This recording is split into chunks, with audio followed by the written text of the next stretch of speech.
Hello everyone, so the draft happened, and it was great as always. Everyone's favorite team drafted nothing but future All-Pros, and optimism is abound. Of course, all that optimism will be quickly crushed when the season comes around and all the great players actually end up playing. So I'm just going to ignore all real football from now on, and just move on to what really matters, which is of course the 2020 NFL Draft. Now, since this is my first ever non-draft profile draft video, I decided that it would be a good idea to pick the absolute lowest hanging fruit I can think of. So in this video, I'll be focusing on the 2020 wide receiver draft class. In particular, I thought it would be fun to compare it to the best wide receiver class of all time. Now, in doing research on this fact, I came across two trains of thought. One was that it was the 2014 NFL Draft, and another said that it was the 1996 NFL Draft, which had such greats as Terrell Owens, Marvin Harrison, and Keyshawn Johnson. However, if we take a quick look at this graphic I whipped up, we'll see that I wasn't even born when that draft happened. So I decided to focus on the 2014 draft instead. Let's take a look at the candidates. With the 7th pick in the 2014 NFL Draft, the Tampa Bay Buccaneers select Mike Evans. With the 12th pick in the 2014 NFL Draft, the New York Giants select Odell Beckham. The 53rd pick of the 2014 NFL Draft, the 13-time NFL champion Green Bay Packers select Davante Adams, wide receiver, Fresno State. Well, that was certainly exciting. Amazing that only good receivers were taken in the first round of the 2014 NFL Draft. Hey, what are you doing here? Get out of here. Okay, now that we got rid of him, on with the video proper. In terms of framing it in this way, I decided to pick 3 receivers from each class and kind of compare them. Of course, none of them are 1-for-1, and honestly, they aren't very good comparisons in terms of playstyle. We are just looking at it from a superficial angle to try and contextualize the 2020 class. Sometimes I feel it can be hard to really get a grip on how good a class is at a particular position and directly comparing it to previous years. So we'll be looking at the 3 wide receivers from the 2014 class, what we believe are the best from that class. Now, I'd say 2 of them have pretty good claims to be top 5 in the NFL, and the other is comfortably top 10 to really put in mind how good they are and how good that class is. So to start off, let's take a look at our first pairing. Our first battle is Gerry Judy and Odell Beckham Jr. Judy is currently my wide receiver 1 and quite possibly my favorite player to watch of the entire 2020 draft class. But that doesn't mean he doesn't have his problems. One really interesting aspect about Judy is that he takes a lot of his snaps from the slot at Alabama. And this is unlikely to change going into next year since Alabama is retaining most of their offensive personnel. Now, unlike some prospects, I believe he would be fine transitioning to a role where he takes more snaps outside the pros, while still moving inside occasionally to capitalize on mismatches. Now, moving on to a quick look at the tape, one of the first things you'll notice when watching him is Judy's speed. I don't know his exact measurements yet, obviously, but I'm positive that he has more than enough speed to be a deep threat in the NFL. He is a legitimate deep threat and will always keep defenders on their toes. Now, if we take a look at this curl route by Odell, we can see the fear that Odell's speed puts into corners. Curls are one of the best routes in the NFL to judge a receiver's speed and route running to me. It is such a simple route, but there's so many little things that go into it from the perspective of route running. And if you ever see a corner backpedaling like they are against Odell, then you know they fear his speed. Now, let's move on to a great curl route by Judy. I slowed this down to really emphasize some of this. To start off, there's a slight stutter, and then a step to the outside, which forces the corner to open up.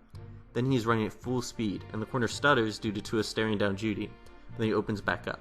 It is at this point that Judy stutter steps and comes to a full stop. This is a great route and shows a lot of the nuances that Judy really succeeds with. I really think that Judy could be the best receiver prospect in a long time. This is all I'm going to do with Beckham and Judy, but I would love to do more in a future video on Judy, as I think that he is really special. Next, we are going to talk about Davante Adams and CeeDee Lamb. Definitely not as good of a comparison, but let's get into it.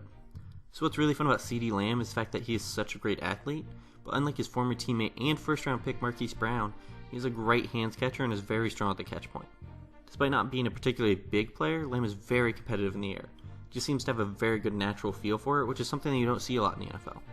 Looking at this play, we see him running a comeback route and he's able to fight through contact and still make the catch. Then if we look at this play for Davante Adams, who is at the top of the screen, we'll see him run a fade route to the back of the end zone and he's perfectly able to time his jump, which is a skill that is very difficult or impossible to learn in the NFL, and he's able to come down with it for the touchdown. Obviously, though, the main thing we're about talking about Lamb has to be his athleticism. He may not be as explosive as Brown, but he is very fast of his own accord. On this play, we once again see the strength at the catch point, but then what we also see is his speed after the play, which allows him to run it in for the touchdown. Now this is where the comp falls off, as it seems unlikely for Adams to be as athletic as Lamb, although it's not impossible. But if we take a look at this play, we can see that Adams has more than enough athleticism to go along with his strength. Now to finish talking about these, I have to bring up what happened with Adams. Adams was a second round pick, partially because he was raw and needed a lot of work as a route runner. I would say that Lamb is a lot further along in route running, along with being just a better athlete. But what is so amazing about Adams is how he developed once he entered the NFL. It is rare for players to grow as much as Adams has since he entered the NFL, as he is now a top 5 NFL wide receiver and a fantastic route runner. Lamb, I would say, is further in his development, even played in some flight of Oklahoma offense though, so he should be better able to make contributions his rookie year. Next up, I wanted to talk about T. Higgins. Originally I was going to talk about Laviska Shenault here, but I decided against it, and I'll tell you about why more later. Instead, we're going to look at T. Higgins and comparing him to Mike Evans. Yeah, okay. Mike Evans is not the best comp for Higgins, but I got a theme to keep up here, so shush. Honestly, Mike Williams, another former Clemson receiver, isn't a terrible comp for Higgins either. Higgins probably isn't going to be a great tester, but he has good size at 6'4", and the real reason for all these comps is how well he plays the ball in the air. He has speed enough to threaten deep though, and that's something that will be very helpful. We will likely never see him just running past cornerbacks deep, but with good technique there's no question that he has the speed to win.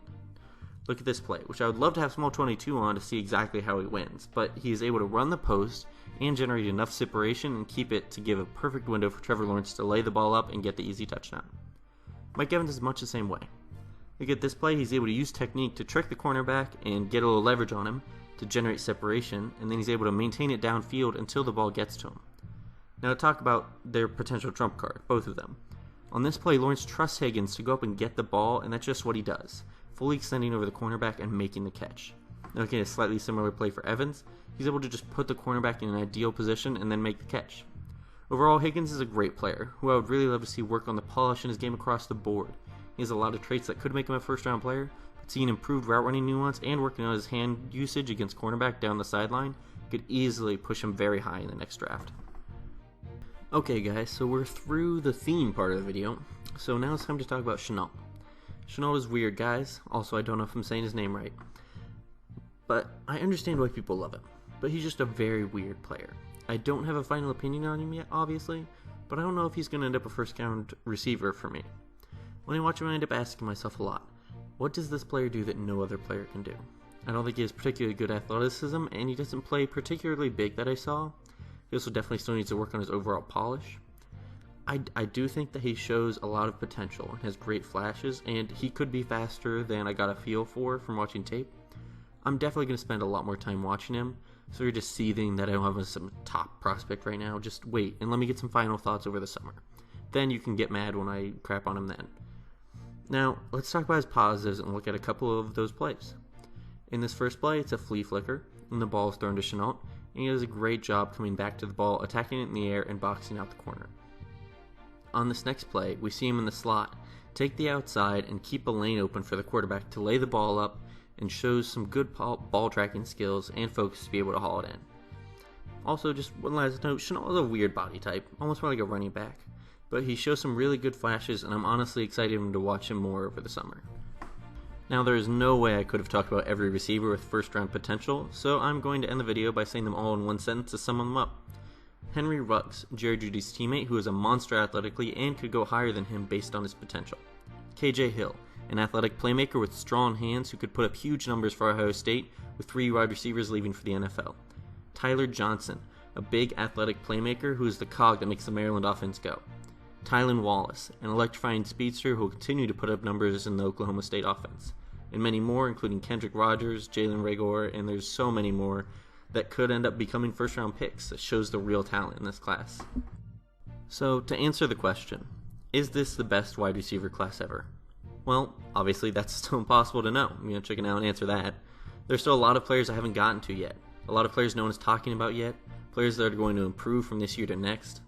One thing that I do know, though, is that it's going to be a lot of fun to watch these players. And honestly, I'd be okay with another Alabama versus Clemson face-off in the national championship, because it would mean we get to see Ruggs and Judy on one side and Ross and Higgins on the other in a great battle. Anyways, if you love the draft and want to continue seeing content like this year-round, then subscribe and tell your friends. I am always looking for new video ideas, so if you have anything you'd like me to break down, just leave a comment and I will see what I can do. I hope you enjoyed and learned something new. LB 3 Point Man, out.